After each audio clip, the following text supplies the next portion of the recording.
family. It's your boy Kim. It's your girl Kay. We're back with another video. Now today we're gonna be reacting to the part 3 of Eminem Kamikaze. Listen, not a like in the first couple hours. I know to some YouTubers it don't matter, but to us that's an accomplishment, man. First couple hours we were at 1,000 views. Yeah, like that's really that's such an accomplishment. That's hard. Clap on up, y'all. Yeah, we growing, man. We appreciate y'all, man. We definitely gonna give y'all these reactions because we know y'all love them. Subscribe to the channel. Be sure to turn on post notifications. Smash that like button up. Watch this video all the way through. We appreciate you. And let's get it. Let's go. If any of you part 3, let's do it. Let's hop right into it, y'all. We don't like keep y'all waiting. Jessie Reyez is featured on this project. Young up and coming star. She's on 2 songs. How did you find Jessie Reyez? I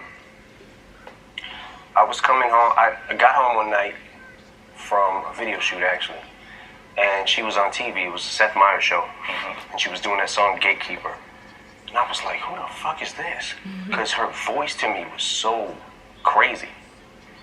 So I rewound it, and I was like, oh shit, I gotta check her out. So I went down the wormhole of looking up shit, and I was like, yo, I really want to fuck with this chick, because she, right now, my personal opinion, I think she's gonna really blow up. That's my personal opinion. I've seen people, very talented people, not do that, but I think that I would put my money on her that she will absolutely be huge. But I don't even know if, like, necessarily in the pop world or anything like that. I don't feel like she does pop music. I feel like she comes from a real place, and she writes her own shit. First time I got in the studio with her, I played her a couple beats, and she just started writing to one right there. Laid a hook. Good Guy. I was like, oh shit. So she wrote the hook. Quick. To Good Guy. To Good Guy. Yeah. The one she's singing at the end. Yeah. There's Nice Guy, Good Guy. Good Guy. And the reason that happened is because, oddly enough, she had already had a song called Nice Guy. She had that song, right? So I think that was the last day I was in LA. I came back home and wrote to that one, and then I was like, I want to write to the other one too, but they're both saying Nice Guy, Good Guy. And I was like, fuck it, I'll make it like it's kind of one song. Dre's all over this project? Dre's input was all over it. For sure. He felt like me and him had a couple discussions about the last album, and one of the things that he said to me was, like, he was like, he hit me up one day, he was like, yo, I don't like how motherfuckers are talking about your album. And he had heard Revival, right? Yeah. Him and Jimmy Iovine had sat in there and listened to most of the songs I had done at Rick Rubin's studio. And he recorded it with Rick Rubin? Oh, that's hard. I like Jessie Reyez. Her voice is very unique. She's very dope, very talented. Very talented. Send us some songs by her too that we can react to, because we don't know how that'll go. The song with her or with Eminem. Yeah, but we don't know how that'll go because you know they might block it. Beyond that, let's keep going. Based off that reaction, I think Dre was a little confused too when that happened with Revival. Probably not more so than me, but we had a conversation earlier in the year, and I think I had only had one song by that time. This was like January. Yeah. I had the one song and was thinking about releasing it, and then another song when I got back to Detroit, recorded it. Like, okay, now I got 2 songs. I might as well do a fucking album. And that's kind of how that came about. But Dre also, there's a couple songs that he kind of deaded them just because he didn't have a good reaction to them, and he also felt like one of them was going a little far.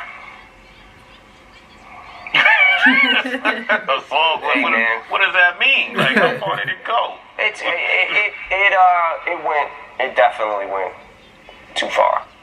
When you say go too far, I feel like Kamikaze was the place where if you were ever going to go so-called too far, this is where it would be.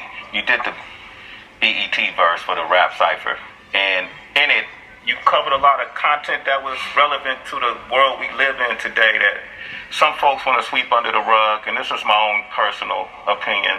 Conversations we have every day on Shade 4-5 on Sway in the Morning, we talk about, you know, the injustice, policies, prejudice. We talk about discrimination, all of these different things, whether or not we're in the middle of a race war that is trying to be perpetrated by people in power. Not a war in the sense where people are going to pick up guns and shoot at, well, maybe, shit. Right. But in terms of psychologically, the whole nine. So when you did that verse on the BET cipher, what I thought why it was necessary, King Crooked had a song called I Can't Breathe, where he talks about, man, we can't just be the only ones saying this. White rappers shouldn't stay quiet. White rappers shouldn't stay quiet. I can't tell you how hard that line hit me. It was... And that's why, like, when people critiqued his BET cipher, he probably gonna get into that. But that really bothered me. Because he's speaking out against injustices. Who cares about if it was good or not? He did exactly what we wanted him to do. It still did make people happy. What are we arguing about? He did exactly what we wanted him to do. To the point where I'm like, this is how strong I feel about something. I gotta put it in the right words, you know. And I saw shit where it was like, oh, these are not new subjects, they're new to Eminem, and you know, that kind of shit. How did you respond to that reaction? You got backlash for that, you know, especially when you. I got backlash for the Trump cipher, and you know, it is what it is. At least when this shit is all said and done, maybe I can just be on the right side of history. But you got people dissecting the bars and going, oh, this shit is trash, it's not even that good, and like, that's not what it's about. You're missing the whole point. You know what I'm saying? I'm trying to say this also to my fan base who might have voted for him. A lot of people in my fan base probably did. And at the time I did the cipher, I realized after it was all said and done that maybe I should have just attacked him. When you said you drew that line in the sand, maybe you should have not done that. You should have reworded it and showed empathy towards. Well, that's what I realized after I was done. That's kind of how I felt, because it's... See, you want to know, I don't know if y'all ever caught this, but I'm going to teach y'all some power laws right now. You know what I'm saying? If you watch our channel, you're going to learn. You know what I'm saying? I read the 48 laws of power. Did you notice when Eminem said that, his fan base kind of split a little bit? Like, there were people that literally, when he went out against Trump, literally, like, his fan base kind of went against him a little bit. I think if you do music, in order to not isolate your fan base, don't diss your fan base that likes him. You know what I mean? Like, kind of stay out of politics. I think they should stay out of politics, but at the same time, they do got to speak up. I don't know. But I think, like, if you want to stay relevant, I think the best place to be is just to stay out of politics. I don't know. Let me go back on that, because I don't know. Because then again, we do need white rappers to speak up. That's what I'm saying. I'm going back and forth on my thought on that. What you think? I don't know. Maybe you could speak up, but not bring politics in it, maybe? You just speaking up is going to bring politics in it. Automatically. But I know a law of power, like, you should just stay formless. Like, if you want to be successful in music, if you want to keep your fan base, like, don't isolate half of your fan base. But then at the same time, like, you have the right to isolate a fan base that you don't agree with. Your fan base if you don't agree with what they believe. So, I mean, I don't know. I guess I agree with what he did. What he did was right. What he did was right. It's kind of a thin line. Thin line, right? You know what I'm saying? You're dealing with so many different people with so many different views. Right. 48 Laws of Power. Read that book, y'all. Seriously. You'll see what I'm talking about. Anybody who read that book will know what I'm talking about. Seriously. Let's go. It's like, okay, this is backfiring on me, and I don't care. I don't give a fuck if that's what happened and hurt my sales. I don't care about that. Yeah. I care about the message I'm trying to convey. Why you felt the need to stand up, though? What was that for you as Marshall? What made you? Because I was just watching it every single day. I watch a lot of news, right? Yeah. The thing that pissed me off the most, that really set me off when I started going crazy with the pen, because I'm like, the Kaepernick thing. And when that shit happened and how he kept changing the narrative and kept changing the narrative, you fucking, I can't, I don't want to get into this whole Trump thing anymore. But well, you mentioned at the end of the ringer, Agent Orange sending a Secret Service to your house. Did the Secret Service really come to your house after that? They came to my studio, yeah. Okay. And they asked, Our president is a clown, bro. Hey, shout out to Biden! Yeah! We overthrew a dictator, man. Y'all can't say that the moment that man... Listen, if you're a Trump supporter, we still love you. We most definitely do. We have nothing against people who are on our channel that support Trump. But I swear, when Biden stepped up on that stage, it felt different. Like a breath of fresh air. And you cannot, I don't give a fuck who you support, you cannot lie and say that when Biden stepped up on that stage, it didn't feel a little different. Yeah. He didn't isolate anybody. He didn't crap on anybody. He said, listen, if you voted for me or not, I am your president and I am here to help you. That's what we need. That's what we need right now, man. I wish Trump was like that. He wasn't. He wasn't like that at all. He was definitely shitting on every community he got the opportunity to do. Anytime somebody said anything against him, he shitted on them. It's like, bro, like, you in a position of power, bro. You gotta watch kind of what you say. You gotta watch what you say, man, when you're in a position of power like that, especially in the office of White House. And it just felt like we wasn't getting no respect. Not just black people, but all kinds of people around the world weren't getting no respect from the White House. I feel like that cloud has went over. Now, granted, that does not mean Donald Trump is a bad person. I'm not saying that at all. And we ain't calling nobody who supports him bad people. But most definitely, when Biden walked in that office, to me, it felt like a breath of fresh air. I almost feel like the past 4 years didn't even happen. I don't know. Like, that was weird. Like, but let's keep going, y'all. They were just basically asking me questions about my lyrics to see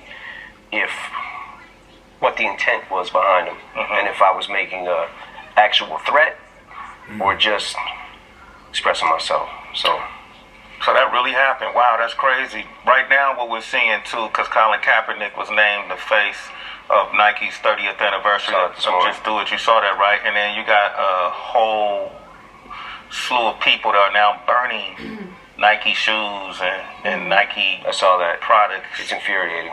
Yeah, what do you think? Infuriating. Yeah. Like, really? Nike supports people who kneel for the anthem. At this fucking point, come on. Seriously? Seriously? You gotta be a fucking moron to think that that's just what it's about and it's that fucking cut and dry. Right. Yeah. You know what I'm saying? Like, there's a meaning behind this shit and there's real pain behind this shit. And you're burning a fucking pair of shoes? When you go about your fucking day and you got your job and you're thinking about all this other shit, that's what really fucking bothers you? People ain't gonna stop watching football. They're just not. Yeah. Football to me is the best sport there is.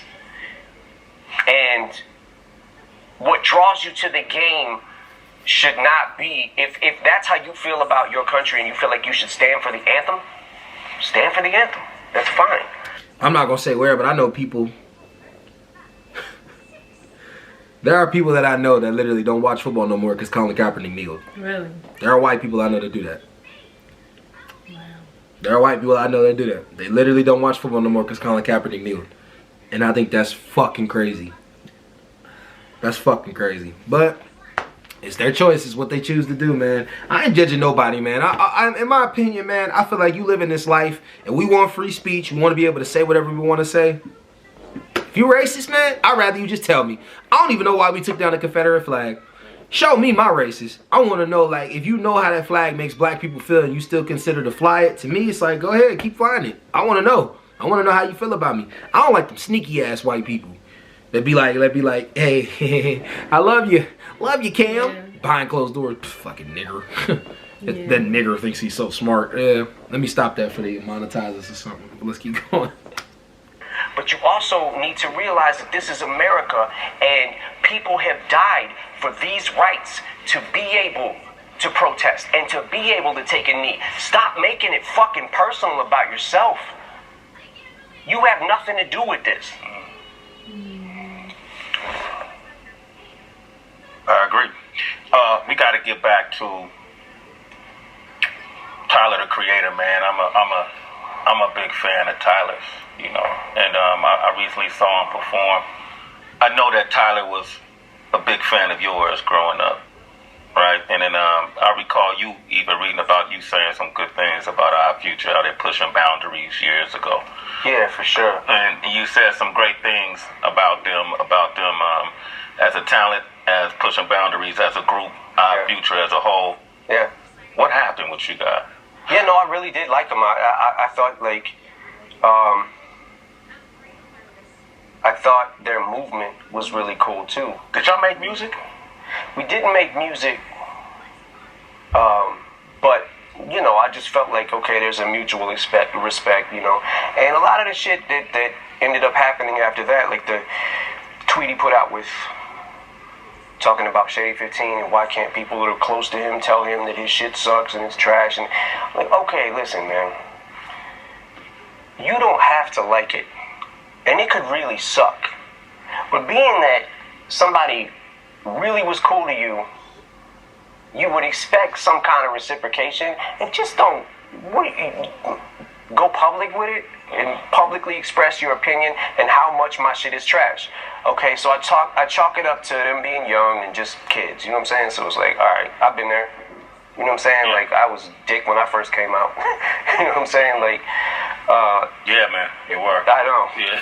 I feel bad about it. I'm sorry if I ever was a dick to you, but I don't think I ever was. Was I? Yeah, one time, man. But hey. Oh, yeah, that's true. We won't talk about that. Okay. Nah, man, so I liked him, and then Earl Sweatshirt gets in an interview after Tyler trashes me, and then Earl Sweatshirt, anybody who listens to Eminem is drinking too much Mountain Dew, and I was like, really? Like, what the fuck? Like, you know what I'm saying? Like, you guys were just on tour with us. We hung out, like, we kicked it, make jokes, like, you know what I'm saying? Like, so, the last straw, like, look, I know a lot of this shit, I could come across being very petty. Yeah. But at a certain point in time, someone has their breaking point. You know what I'm saying? So when Tyler tweeted out the thing about Walk on Water, this fucking song is horrible, I was like, all right, I need to say something now, because this is fucking stupid. Mm-hmm. You know? But at the same time, I'm not gonna let everybody just keep fucking. I'm not gonna be America's punching bag and motherfuckers just want to think it's cool and safe to say whatever the fuck they want about me. I think it shocks people, because for all your career, you was the I just don't give a fuck guy. That can work both ways. How so? Because you don't give a fuck, you will fire back at somebody who says something about you. I picked and chose who that I wanted to say my piece with. Yeah. Because a lot of those things were personal. But then there's a lot of things that aren't personal in Kamikaze. You know, it's just the game and competition. You know what I'm saying? And Spirit of an MC. Spirit of an MC, yeah. But you know, with the Tyler the Creator thing, man, I realize now, and I realized when I said it, but I wasn't like in the mind frame of, I was angry when I said the shit about Tyler.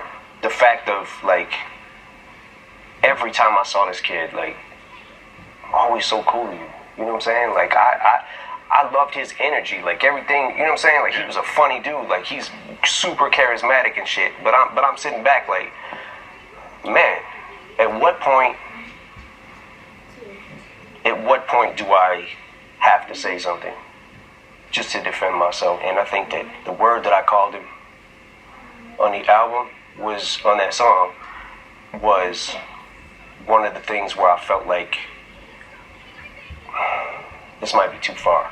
Because in my the homophobic, in my quest, in my quest to hurt him, I realized that I was hurting a lot of other people by saying it. And at the time, I was so mad, it was just whatever. But in the midst of everything else that was going on this album and the things that it took to pull this album together and all that kind of... Comment down below, ain't Tyler the Creator gay? Yeah, that's what he was talking about, right? Yeah. What did he say? What word did he call him? I don't want to say it on here because we might get demonetized. What, F word? Yeah, the F word. Yeah. I think so. But comment down below, is Tyler Creator gay? I've heard that before, but I don't know if that's true or not. But comment down below. If he is, cool. I just want to know. I'm curious about that. Kind of shit. It was one of the things that I kept going back to, going, I don't feel right with this. Before the album came out, I had the conversation with Paul and we spun the word back. But now I realize people can hear what I'm saying anyways. In the case of this, man, I feel like just, man, I wish you and Tyler could sit down and hash that one out now that you fired your shot back and he said what he said, because I think that's a special young man, and he could probably use your mentorship, and you could probably feed off of what he has to offer as well.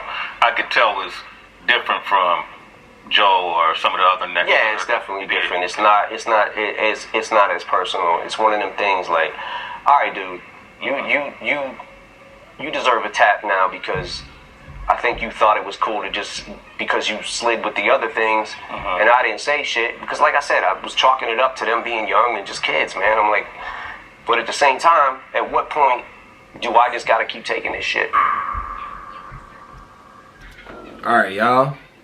How many parts of the interview? This last one, part 4. Part 4. Yeah, so that was good. That was a good thing. He didn't really talk about the Drake thing. I'm really interested in what the Drake thing is. So we're gonna react to the part 4 too for y'all later. If this video gets 100, or let's challenge him. 200 views. We did 200 views in the last interview. We haven't gotten that yet. 200. I mean, that's views. 200 likes. Yeah, likes. That's what I meant. Yeah. So this video get 200 likes. Yeah, we haven't got it yet. No. How many we got? Like 150 or something. We close. Get 200 likes in this video, and then we'll give you a part 4. Actually, we'll just do 100 because, you know, we'll just do 100.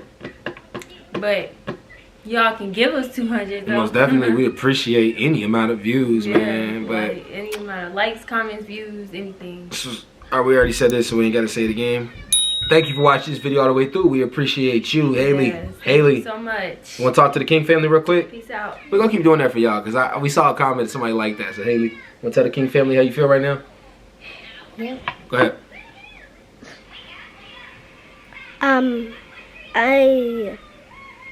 How was school? Tell them about school. School was good, and then I'm feeling good. But when I was a baby, I didn't have school, so I'm a kid now. What did you learn today at school? What letters are you working on? I didn't learn on letters. I learned on puppets, but Tell them. Tell them.